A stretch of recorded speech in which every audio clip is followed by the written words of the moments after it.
Dear students, there is a question number 8 from partnership PL proposition. The question says that a firm has profit and losses in last 5 years where rupees 20,000, 12,000, 10,000 and 16,000. 10,000 is in brackets, that means there is a loss, and 22,000 fifth year. The firm found that it needs to adjust abnormal income included in first year. पहले साल के profit में अगर abnormal income मिला हुआ है तो हम लोग उसको जब एडजस्ट करेंगे तो माइनस कर देंगे. Okay. Abnormal losses in second year 4,000. Losses already पहले से प्रॉफिट को माइनस कर चुका है, कम कर चुका है, बट ये एबनॉर्मल लॉस है इसलिए इसको वापस जोड़ देंगे सेकेंड ईयर से, याद रखना है. Closing stock of third year was under valued by 3,000. Closing stock किधर होता है? ट्रेडिंग के क्रेडिट साइड में होता है, ध्यान दीजिए. तो अगर क्लोजिंग स्टॉक कम दिखाएंगे, अंडर वैल्यूड मैंने कम दिखा दिया 3,000 से, तो उस साल का ग्रॉस प्रॉफिट कम हो गया होगा. और ग्रॉस प्रॉफिट कम होगा तो नेट प्रॉफिट कम हुआ होगा. यानी क्या करना पड़ेगा, उस साल के जो भी लॉस है या प्रॉफिट उसका वापस 3,000 जोड़ देंगे, प्लस करेंगे. और याद रखना है कि जो इस साल का क्लोजिंग स्टॉक है वो अगले साल यानी थर्ड ईयर का क्लोजिंग स्टॉक अगले साल का ओपनिंग स्टॉक हो जाएगा. तो और ओपनिंग स्टॉक होने से उल्टा असर होगा, ओपनिंग स्टॉक कम होने से फिर प्रॉफिट ज़्यादा हो जाएगा. तो अगले साल वापस फिर हमको माइनस करना पड़ेगा. थर्ड ईयर में क्लोजिंग स्टॉक 3,000 जोड़ेंगे और फोर्थ ईयर में ओपनिंग स्टॉक में 3,000 वही फिर घटा देंगे. ओके. ये तो हो गया वर्किंग, सब सारा कर लेंगे. The goodwill of the firm shall be valued at 3 years purchase of super profit. If there is a normal rate of return of 10%, मतलब कि NRR जो है मार्केट वो 10% है कैपिटल पर, और the capital invested in this business is 80,000. इस business में हम लोगों ने कैपिटल कितना इन्वेस्ट करके रखा है? 80,000. Now answer the following questions. अब यह क्या क्वेश्चन है? What is the amount of simple average profit before adjustment. तो देखिए इसका आंसर यहाँ पर सॉल्व किया हुआ है कि simple average profit is equal to sum of profit और लॉसेस बटा नंबर ऑफ ईयर्स. तो 20,000 प्लस 12,000, देखिए मैंने माइनस 10,000 किया क्योंकि थर्ड ईयर में लॉस था, ब्रैकेट में था. ओके. फिर प्लस 22,000, यहाँ एक मिस्टेक है, थोड़ा सा इसको ठीक करते चले. यहाँ पे 22,000 के बदले में 2,20,000 हो चुका है. सो करेक्टेड. 22,000 डिवाइडेड बाय 5, तो आया हमारा एवरेज प्रॉफिट आ गया 60,000. कैसे? सॉरी, टोटल प्रॉफिट आया 60,000. कैसे?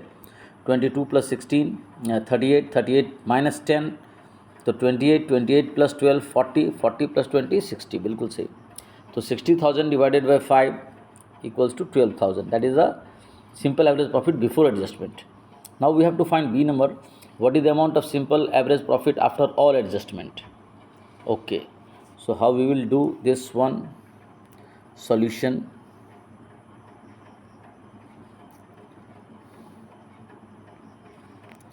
फर्स्ट ईयर प्रॉफिट में क्या था हमारा? बोला था abnormal. What was in the question? The firm that it needs to adjust abnormal income included in first year. तो इनकम प्रॉफिट को बढ़ाता है तो वापस घटा देंगे, है ना.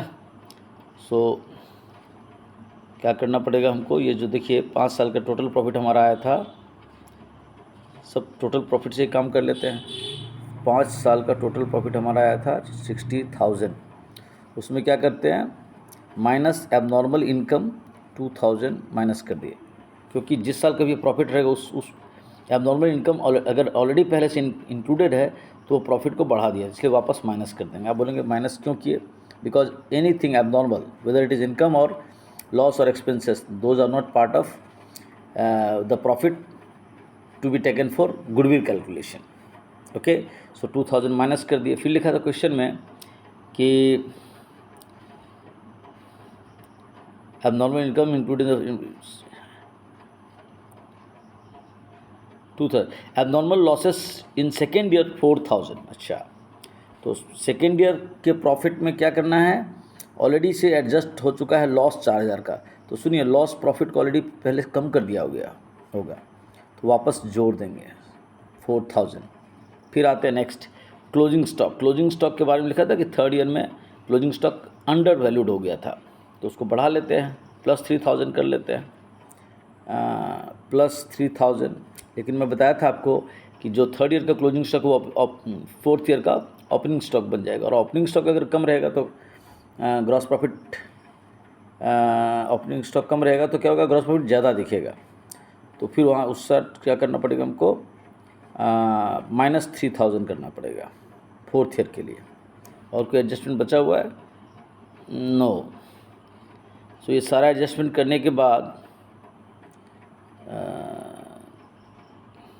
सॉरी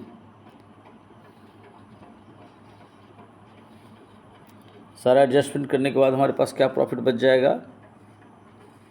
पिछले 5 साल का प्रॉफिट विदाउट एडजस्टमेंट अगर टोटल 60,000 था तो 60 में -2, सो इट बिकम्स 58 एंड +4 62, और ये ±3000 तो कैंसिल्ड हो गया, तो यानी 62,000 is the adjusted total profit.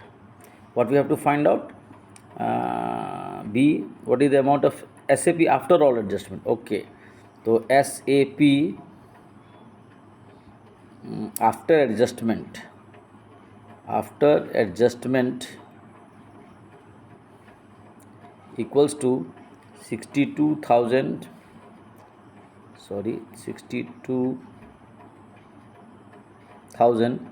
divided by 5, ये आएगा आपका 12,400 if I am not wrong. 60,000 का एवरेज 60,000 को डिवाइडेड बाई 5 तो आएगा 12,000, और 2,000 डिवाइडेड बाई 5 400, 12,400। ओके, तो ये वर्किंग हमने कर लिया। What is the amount of normal profit? Okay, इसको आंसर कैसे करेंगे? इसका आंसर ऐसे करेंगे, देखिए यहाँ लिखा हुआ है कि the normal rate of return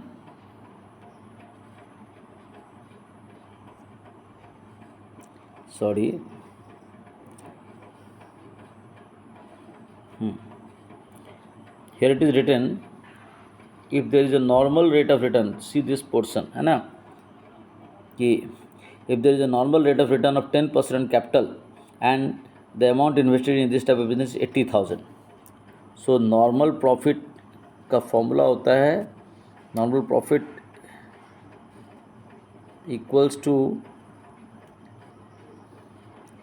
equals to capital into normal rate of return by 100, that is 80,000 into 10 upon 100. So finally the normal profit is 8,000. Okay, so this is the answer of what is the amount of normal profit.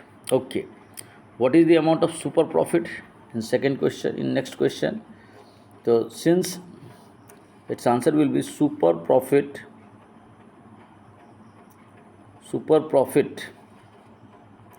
equals to SAP, simple average profit after all adjustment, minus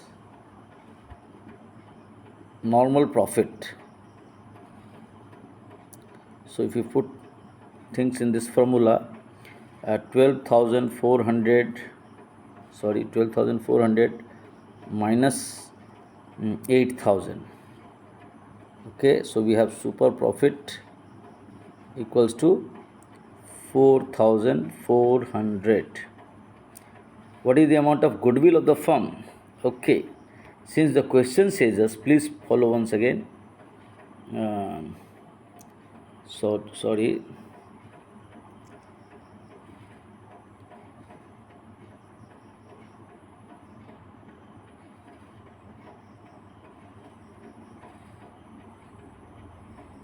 Here in this question nowhere written that it is to be written here in this section. Sorry.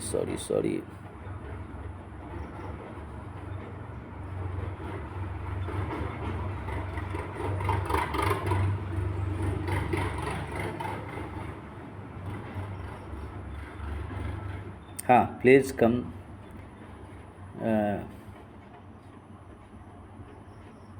See this section of the question, that the goodwill of the firm shall be valued at 3 years purchase of the super profit. So here we have got the answer for this question. Answer. since goodwill here goodwill will be calculated on the basis of what? Super profit into NOYP